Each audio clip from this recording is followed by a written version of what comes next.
Então a gente vai tratar agora de depravação total.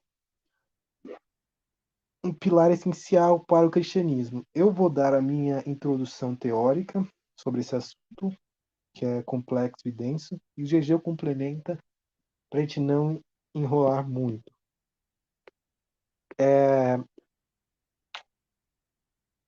Primeiro ponto a tratar da depravação total, que é uma das doutrinas fundamentais do cristianismo. Qualquer cristão que entre em uma igreja, que siga a fé cristã e que se denomine Cordeiro de Cristo, ovelha de Cristo, né, mais precisamente, ele tem que entender um ponto específico sobre si mesmo. Esqueça, você é o espelho, esqueça sabor de mel, esqueça que você é a luz, esqueça que você é um ungido, escolhido e que nada pode tocar você. A Bíblia ela é clara em falar que nós, como humanidade, somos o que Paulo diz em Romanos, não lembro o versículo se é 9, minha memória está falha, mas quando Paulo ele fala que não há um justo sequer, não há um só que não tenha pecado, todos se fizeram inúteis, ele está fazendo uma afirmação clara. Ele está, Romanos 3,10. Obrigado, Gigi. Ele está fazendo uma afirmação clara quanto a esse ponto. Não há um justo sequer, não há um ser humano que seja bom, não há um ser humano que seja digno de ir ao Senhor.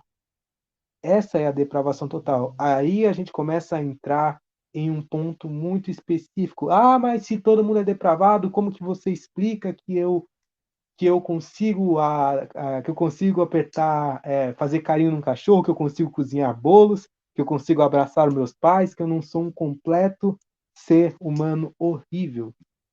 Porque a depravação total, ela não exclui o que a gente chama de imago Dei, ou a imagem de Deus em você.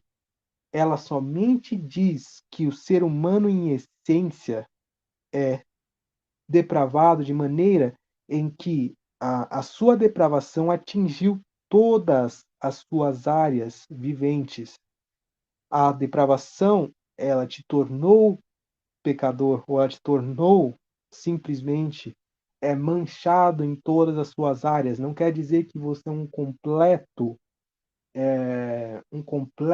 ser humano maligno, mas ele quer dizer que sem a intervenção de Deus, se ele deixasse você seguir sem a sua ajuda, você seria tão mal quanto você pode ser.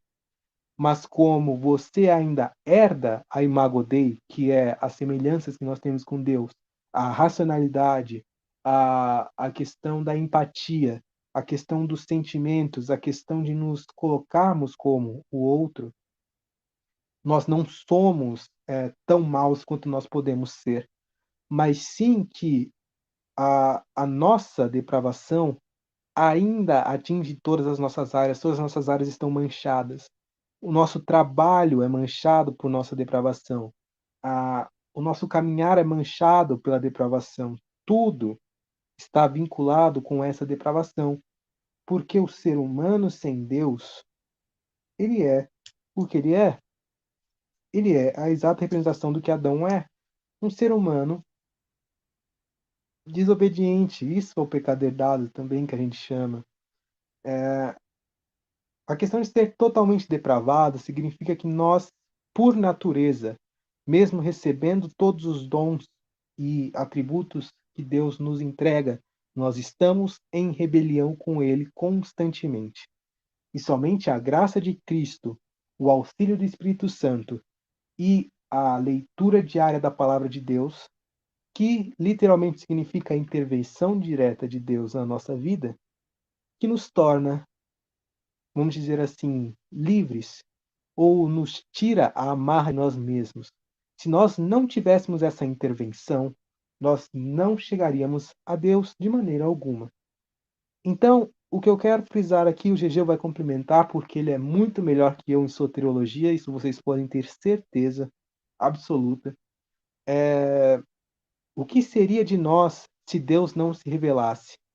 O que seria de Abraão se Deus não chegasse e falasse com ele? O que seria de Moisés se Deus não o chamasse? O que seria do povo israelita se Deus não tivesse dado as suas ordenanças?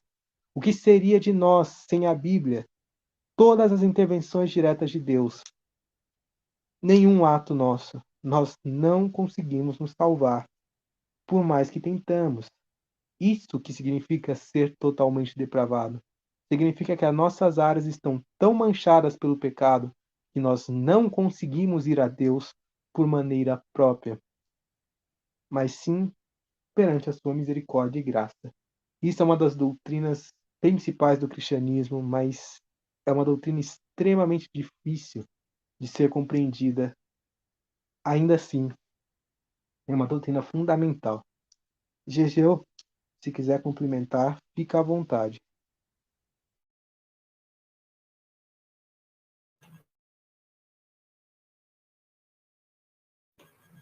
Primeiramente, eu gostaria de assim, agradecer. Eu me sinto tão assim, envergonhado quando você fala, mas é graça de Deus, meu irmão. Eu agradeço e pela sua gentil explanação de conhecimento, né? Mas enfim. O primeiro ponto, Gabriel, que eu gostaria de falar, antes da gente continuar nossa, nossa conversa aqui sobre a depravação, né?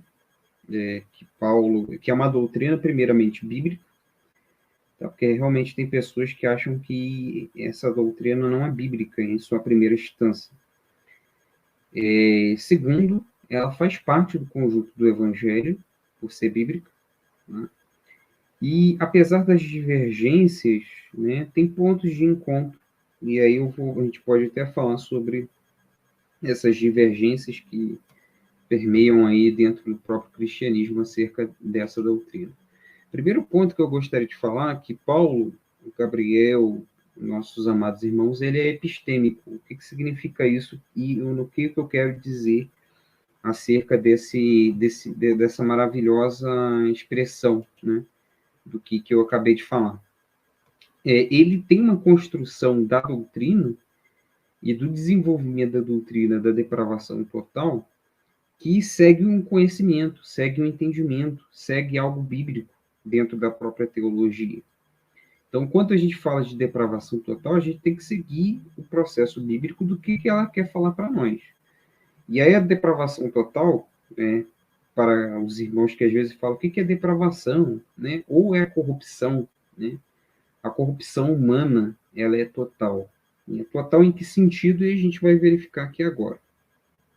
Primeiro, o ponto que eu quis dizer sobre depravação, a gente precisa entender que ela é bíblica e ela é o Evangelho de Deus. Paulo, no capítulo de Romanos, por isso que eu disse que ele tem uma construção de pensamento e ele começa a desenhar isso, quando a gente lê Romanos, ele fala o seguinte, em Romanos 1, eu vou ler aqui para vocês, ele fala, no verso de número 16, dizendo que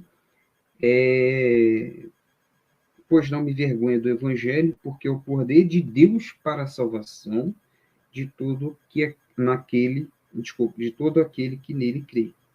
Primeiro do judeu e também do grego, ele especificando então que a salvação é para todo que aquele nele crê. Mas que evangelho é esse? Que palavra é essa?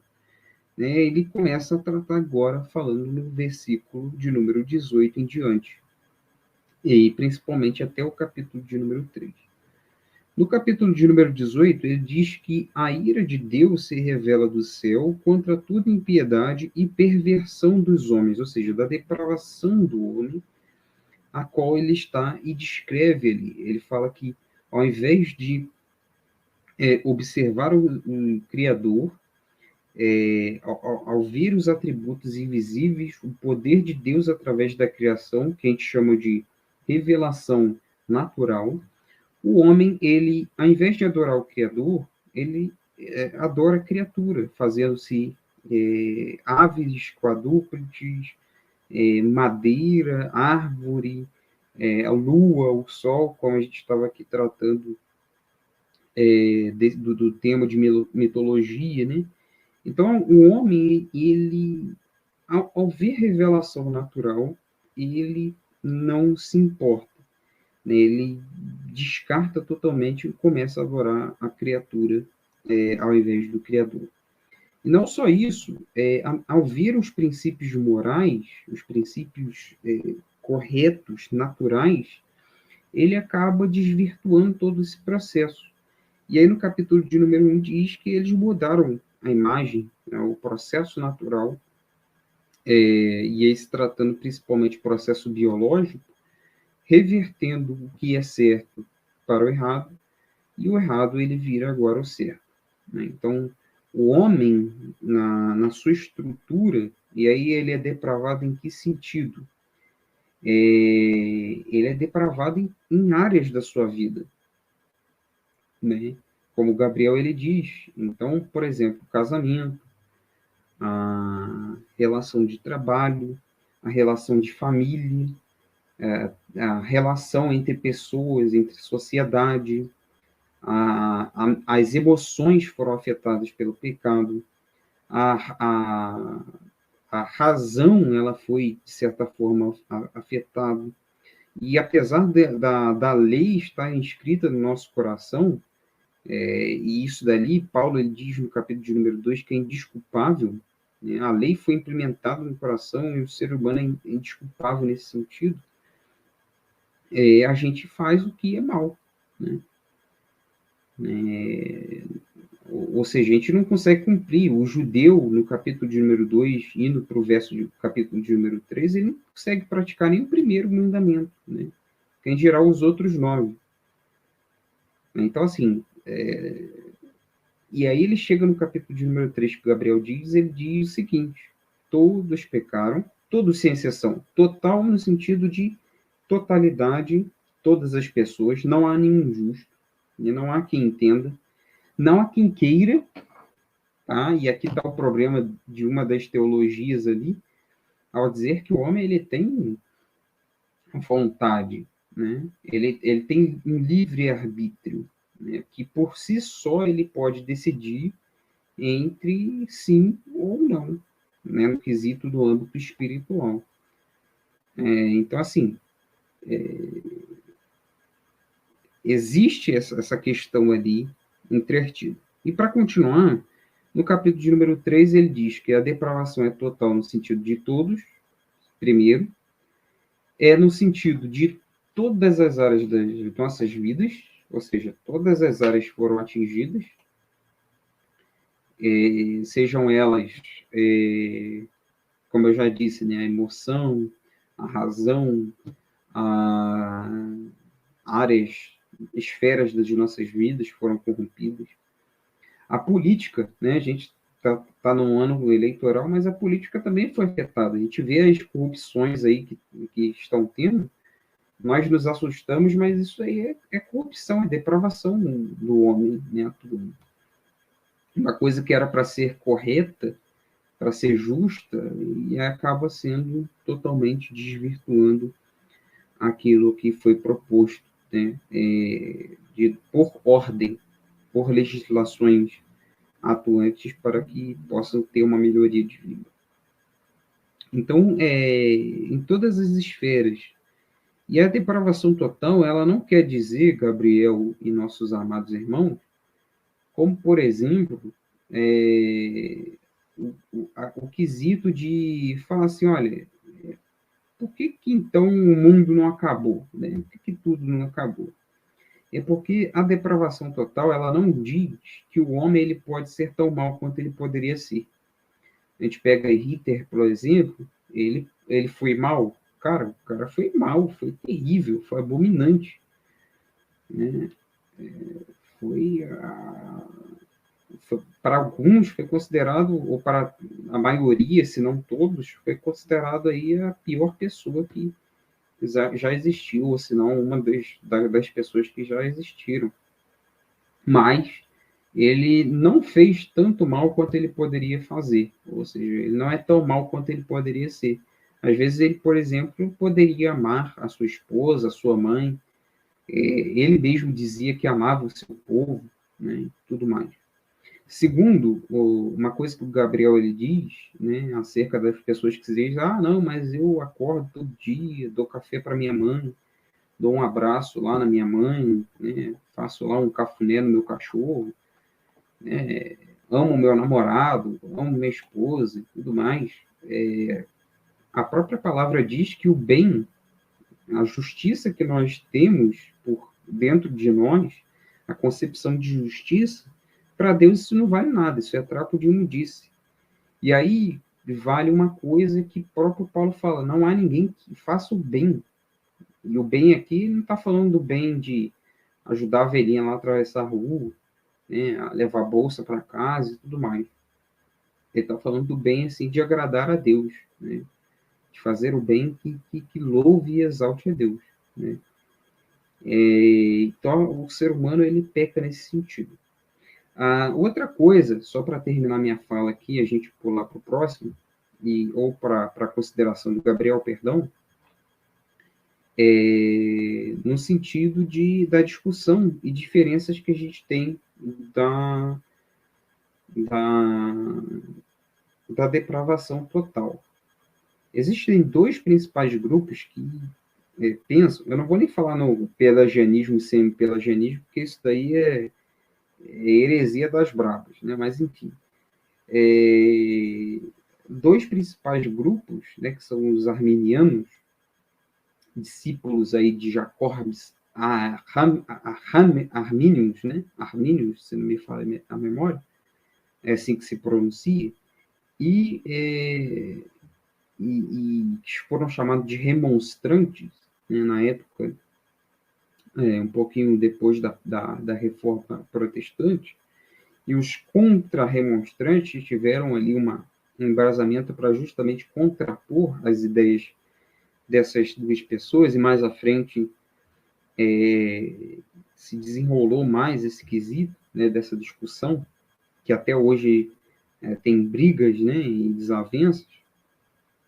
Eu até costumo pensar, né, se muitos dizem que o calvinismo ele é heresia, né, então por que ele se solidificou até hoje, né? É igual a Bíblia, né? Tem gente que fala que a Bíblia que a Bíblia está errada e tudo mais, né? Invenções humanas, mas como se solidificou em tanto tempo, com tanta clareza e sem modificações e tudo mais, né? Mas enfim, então assim, esses dois grupos eles estudam, eles abordam, melhor falando, sobre esse tema, falando sobre a depravação total. Um dos grupos ele entende que o homem ele tem uma liberdade arbitrária, né? Ou seja, o homem ele sem influências externas ele pode exercer ali uma escolha.